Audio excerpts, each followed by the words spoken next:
Welcome to Shadowed Desires, where we explore the most forbidden and intense human emotions. If you enjoy gripping, emotional, and deeply personal stories like this, don't forget to like, comment, and subscribe to our channel. Your support helps us bring more incredible stories to light. Turn on the notification bell so you never miss an update. Let's dive into today's story. That night was the most intense yet unforgettable night of my life. It was a calm Thursday when it all began.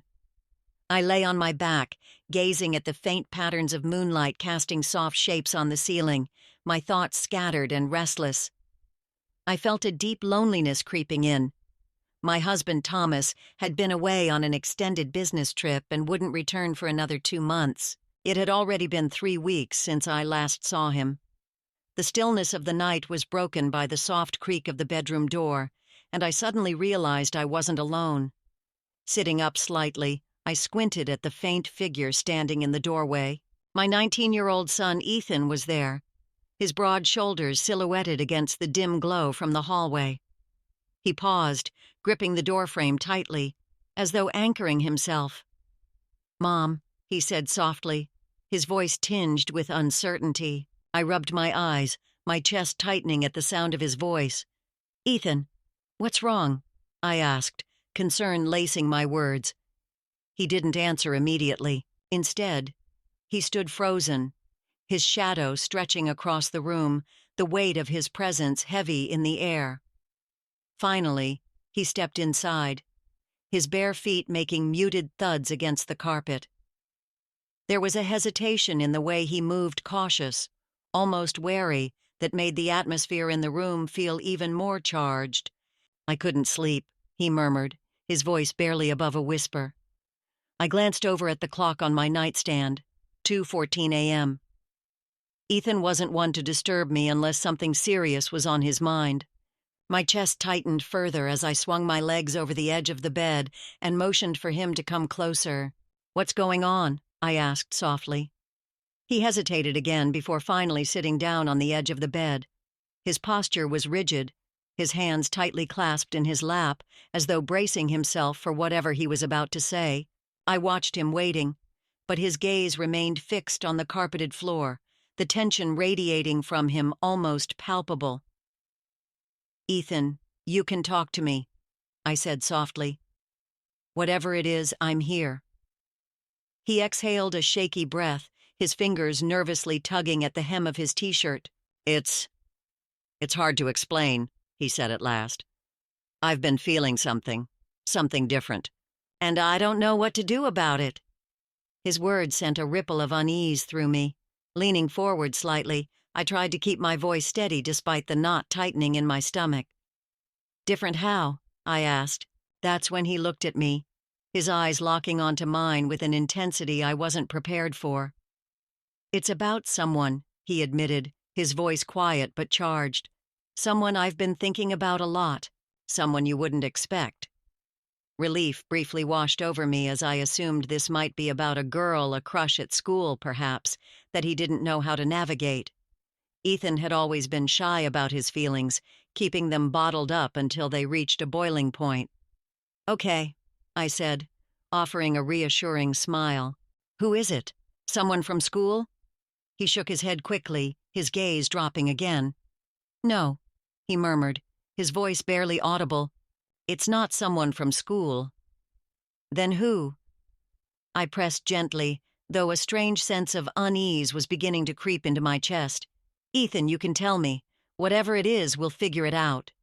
He took a deep breath, his chest rising and falling heavily, as though he were summoning every bit of courage he had.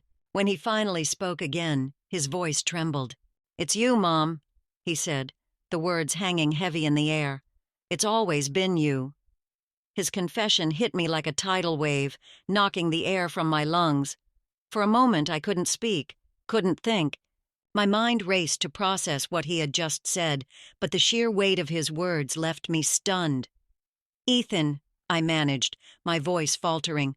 What are you saying?" He stood abruptly, pacing the room like a restless animal, his hands tugging at his hair as though trying to pull the words from his mind. "I know how it sounds," Ethan said quickly. I know it's wrong, but I can't help it. I've tried, God. I've tried for so long to push it away, to ignore it, but it's always there." I stared at him, my heart pounding so loudly that his words seemed distant. "Ethan, this isn't— Don't tell me it's not real," he interrupted, his voice breaking. "You know what I feel. I've never felt this way about anyone else. It's not admiration or some stupid crush. It's something way deeper, Mom." "Ethan," I said again, my voice trembling. "You're my son. What you're feeling, it's not love. It's something else. Something—" "It is love," he shouted, his voice raw with emotion. "You're everything to me, Mom. You're the only one who's ever understood me, the only one who's ever made me feel like I'm worth something. How can that not be love?" Tears stung my eyes as I struggled to process his words. My son, my sweet boy, who I had raised and loved unconditionally, was pouring out emotions I couldn't comprehend, feelings I couldn't reciprocate, and yet deep within me there was a spark of something I didn't want to acknowledge. I swallowed hard, forcing myself to speak. "Ethan, you're confused. You're going through a lot right now, and maybe these feelings—" "I'm not confused," he said, turning to face me. His eyes were glassy with unshed tears, his jaw set with a determination that made my chest ache. I've never been more sure of anything in my life. For a moment I hesitated. I could see it the way he looked at me, the way his feelings for me went beyond what they should, and though I didn't want to admit it, a part of me felt drawn to it. But I was his mother, and I knew I had a responsibility to ignore what I was feeling, no matter how complicated it was. I reached out, placing a hand on his arm. "Ethan," I said gently, "these feelings, they'll pass. I promise you, they'll pass. And when they do, you'll see things more clearly." "What if they don't?" he whispered, his voice breaking. "What if this is who I am? What if this is how I'm supposed to feel?" My throat tightened, and for a moment I couldn't find the words to answer. I couldn't speak. I didn't have the answers Ethan was searching for, didn't know how to ease the pain that was so evident in his eyes. All I could do was hold on to the hope that time would bring clarity, that this moment wouldn't define us. "You're not alone in this," I said finally, my voice trembling but resolute. "We'll get through it, Ethan, together." He looked at me for a long moment, his eyes filled with a vulnerability that made my heart ache. "I don't want to lose you, Mom," he said softly. "I can't lose you." "You won't," I said firmly, squeezing his arm. "No matter what, I'll always be here for you." I paused, then added, "You know what? Why don't you stay with me tonight? Maybe it'll help." I shifted under the covers, making room for him. He nodded hesitantly and stepped into the bed. As he lay down, I instinctively wrapped an arm around him, pulling him close. In that moment, I felt something I didn't dare acknowledge aloud. Instead, I simply said, "Good night, sweetie." He smiled faintly, and the silence that followed was heavy, but not unbearable. It was a silence filled with unspoken promises, fragile, yet sincere.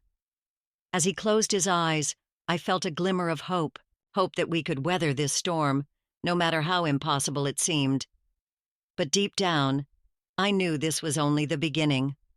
I was right. A night like this would come again, one that would unfold in a completely different way. This night nothing happened, but I knew more was on the horizon. Love, especially a love as complicated as this, doesn't simply fade. Quietly, it demanded to be reckoned with, and I had no idea what that reckoning would look like. The morning after Ethan's confession felt surreal. The usual quiet of the house, which once brought comfort, now pressed down on me like a suffocating weight. Every corner, every familiar object seemed to hum with the unspoken tension between us. I busied myself with chores, hoping that the routine would help ground me. But my hands trembled as I folded laundry, and my mind raced with questions I couldn't answer. What did this mean for us? For him? For me? The sudden clatter of a chair in the kitchen jolted me from my thoughts. Ethan was sitting at the table, staring into a bowl of cereal as untouched as the coffee sitting cold on the counter. His hair was disheveled, and dark circles shadowed his eyes. He hadn't slept, and neither had I. "Morning," I said cautiously, breaking the heavy silence. He looked up, his expression unreadable. "Morning," he replied, his voice hoarse. I poured myself a fresh cup of coffee, the sound of the liquid hitting the mug louder than it should have been. Sitting across from him, the distance between us felt both too far and too close. For a long moment, neither of us spoke, the air thick with everything unsaid. Finally, I broke the silence. "Ethan, about last night." "I meant what I said," he interrupted, his voice steady despite the turmoil in his eyes. "I'm not going to pretend I didn't." I closed my eyes briefly, willing myself to stay calm. "I know you're being honest," I said softly. "But Ethan, what you're feeling, it's not something we can act on. It's not something we should act on." He leaned back in his chair, his hands gripping the edge of the table tightly. "Why not?" he asked, his voice tinged with frustration. "Why does love have to fit into rules and boundaries? Isn't love supposed to be free?" I took a deep breath, searching for the right words, knowing that none would truly satisfy either of us. The right words. "Love isn't just about what we feel, Ethan," I said softly. "It's about what's right, what's good for everyone involved. And what you're saying, it could hurt us both."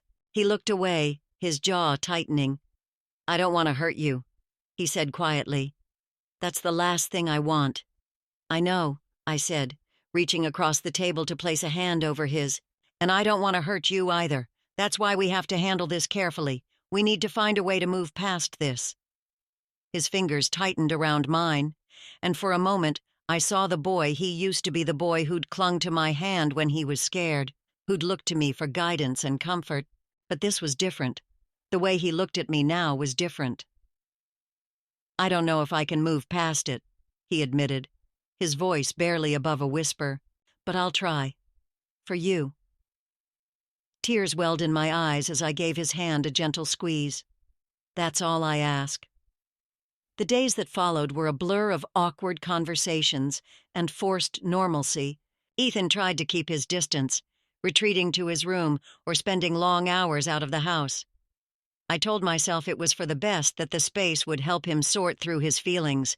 But I missed him. I missed the easy rapport we'd shared before everything had changed.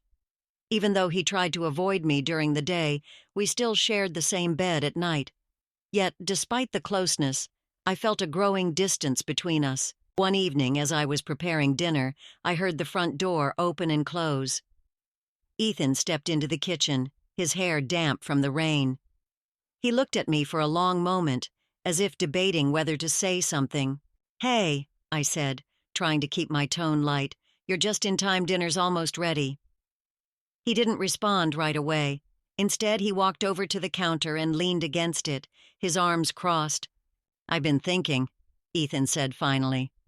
I turned off the stove and faced him, my heart pounding. "About what?" "About us," he said, his gaze steady. "About what I said that night." I swallowed hard, bracing myself. I knew exactly what night he meant. "Ethan, I thought we agreed." "I know," he interrupted, his tone calm but insistent. "And I'm not here to argue, I need to say this." I nodded, motioning for him to continue. "I've been trying to figure out what to do with these feelings," he said, his voice low but firm. "And I realized something. I don't want to lose what we have, Mom. Even if it's not what I want it to be, I'd rather have you in my life as my mom than risk losing you completely." Relief washed over me, tempered by the sadness in his voice. "Ethan, you're not going to lose me," I said, my voice steady. "No matter what, I'll always be here for you." He nodded, his lips pressing into a thin line. "I know, but it's hard. It's really hard." I stepped closer, placing a hand on his arm. "It's going to take time," I said gently. "But you're strong, Ethan." and I'll help you through this however I can." His eyes met mine, and for a moment, the tension between us seemed to ease. "Thanks, Mom," he said softly. "That means a lot." We stood there in the kitchen, the rain tapping against the windows. For the first time in days, I felt like we were going to be okay. But life has a way of complicating things when you least expect it. Just when I thought we'd found some semblance of peace, something happened, something that threatened to unravel everything. The uneasy truce Ethan and I had established held for a time fragile but functional. He made an effort to smile more, laugh at my jokes, and join me for meals like he used to. I clung to those moments, trying to convince myself that things were improving. But late at night, when the house was silent and I was alone with my thoughts, the weight of his confession lingered. One evening, after a long day at work, I found Ethan in the living room. He was sitting on the couch, staring blankly at the TV. An old sitcom played in the background, its laugh track echoing awkwardly in the otherwise quiet room. He looked up as I walked in, his expression unreadable. "You okay?" I asked, sitting down beside him. He shrugged. "Yeah, just thinking." I hesitated before speaking. "About anything in particular?" He let out a soft laugh, though there was no humor in it. "What am I not thinking about? This." My stomach twisted. "Ethan, I thought we were moving past this." "I'm trying," he said quickly. "I really am, but it's not that simple. You can't just turn feelings off like a switch." "I know," I said softly, "and I don't expect you to. But we have to keep working on this for both our sakes." He turned to me then, his eyes searching mine. "Have you ever thought about it?" he asked suddenly, his voice low. "About us, about what it would be like if things were different." I froze, his question catching me completely off guard. "Ethan, Don't lie to me," he said, his tone more pleading than demanding. "Just tell me the truth." I looked away, my thoughts racing. The truth was complicated, tangled in emotions I didn't fully understand. Of course I'd thought about it. How could I not?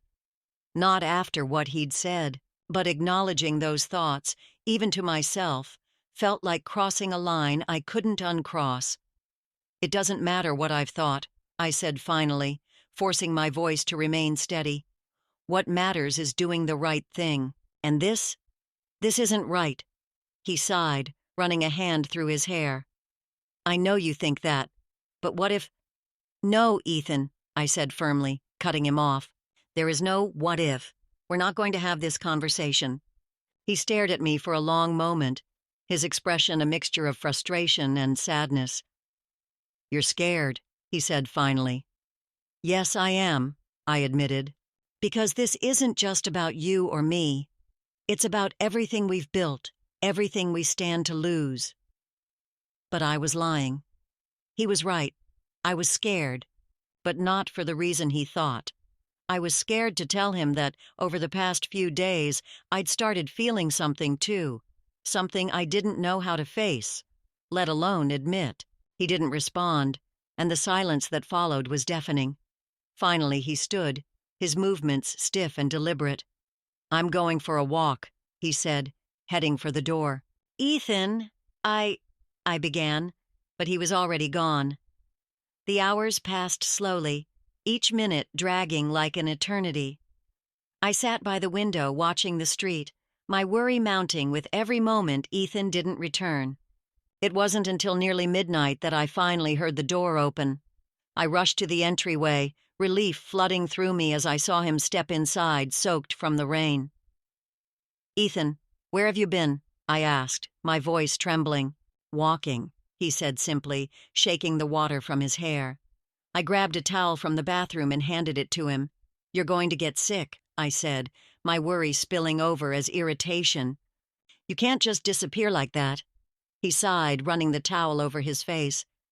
I needed to clear my head. "And did it help?" I asked, crossing my arms. He looked at me then, his eyes dark and unreadable. "Not really." Something in his tone made me falter. I stepped closer, lowering my voice. "Ethan, we can't keep going like this. It's tearing us both apart." "I know," he said, his voice barely above a whisper, "but I don't know how to stop." "Maybe we need help," I suggested. "Someone to talk to, a therapist." His lips twisted into a bitter smile. "You think a therapist is going to understand this?" "They might," I said, though I wasn't sure I believed it myself. "Or at least help us figure out how to move forward." He shook his head, the towel slipping from his hands and dropping to the floor. "No one can fix this, Mom. No one can change how I feel." His words hung in the air, heavy and unrelenting. I wanted to argue, to tell him he was wrong. But I couldn't, because deep down, I knew he was right. The worst part was that I still hadn't told him the truth, that I felt something too. That night, his confession had stirred emotions in me I was trying desperately to deny. I was lying to him, to myself, trying to bury feelings I didn't want to face. At least for now, the days that followed were a blur of avoidance and awkward conversations. Ethan tried to act normal, but the tension between us was palpable. Every interaction felt like walking on a tightrope, and I couldn't shake the feeling that something was about to snap. That moment came one evening as we were cleaning up after dinner. Ethan had been unusually quiet all day, his movements tense and deliberate. As I loaded the dishwasher, he leaned against the counter, watching me. "Mom," he said, suddenly breaking the silence. His voice was quiet, almost hesitant. "I need to tell you something." I turned to face him, my heart pounding. My heart pounded. "What is it?" "I can't do this anymore," Ethan said, his voice trembling. "I can't keep pretending everything's fine." "Ethan, we've talked about this," I began, but he shook his head, cutting me off. "No, you don't understand," he said, his voice rising. "I can't just turn off how I feel. I can't keep pretending I'm okay when I'm not." "Then what do you want me to do?" I asked, my frustration bubbling over. "What do you expect me to say?" "I don't know," he said, his voice cracking. I need you to see me, to understand how much this is tearing me apart."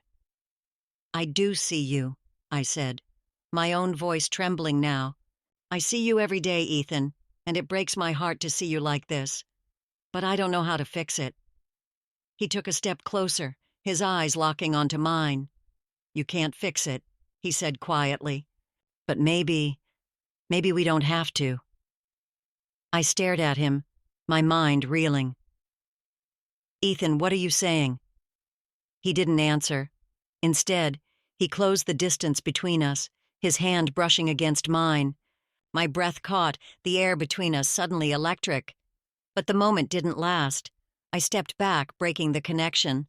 "No," I said firmly, my voice shaking. We can't. We can't." His face crumpled, pain etched into every line. "I'm sorry," he whispered, turning and walking away. I stood there, my heart racing, the weight of what had just happened crashing down on me. Because no matter how much I tried to deny it, something inside me had responded to him, and that terrified me more than anything. I thought back to the nights we had spent together, the way his touch had lingered more and more. I'd noticed, and deep down, I knew he had too. Maybe that's why he had started this conversation. But the days after that moment in the kitchen felt like navigating a storm, unpredictable and overwhelming. Ethan and I avoided each other more than ever. When we did cross paths, the silence between us spoke louder than any words could. I told myself it was for the best, that the space was what we both needed. But the truth was, every time I saw Ethan retreat to his room, every time I caught the flash of pain in his eyes, it tore at me. I spent countless nights replaying that scene over and over, the way he looked at me, the weight of his words, and the way my heart had betrayed me in that brief, fleeting moment of connection. It wasn't right. It couldn't be. But denying the complexity of what we were both feeling only seemed to deepen the wound. One evening, as I sat in the living room with a book lying forgotten in my lap, Ethan walked in. He hesitated at the doorway, as if unsure whether he was welcome. His hair was messy, his expression guarded. This was the moment. I had to confess to tell him what I felt. "Ethan," I said finally, my voice quieter than usual. He looked up, his face cautious, as he tried to keep his expression neutral. "Hey," he replied softly. "What's up?" He stepped further into the room but didn't sit, pacing slowly near the edge of the coffee table. "I wanted to talk," I said, closing the book and setting it aside. He glanced at me briefly before looking away again. "I know things have been hard for both of us." He nodded. "They have. But Mom, I don't want you to think I don't care. I do. More than you know." He stopped pacing, turning to face me fully. "I know you care," I said, my voice steady but heavy with emotion. "That's why this is so hard. Because no matter how much I try to let go, no matter how much I tell myself to move on, I can't." "Mom," he began, his voice soft but filled with tension. But I held up a hand. "Let me finish," I said softly. "I've spent so much time trying to figure out what's wrong with me, why I feel this way.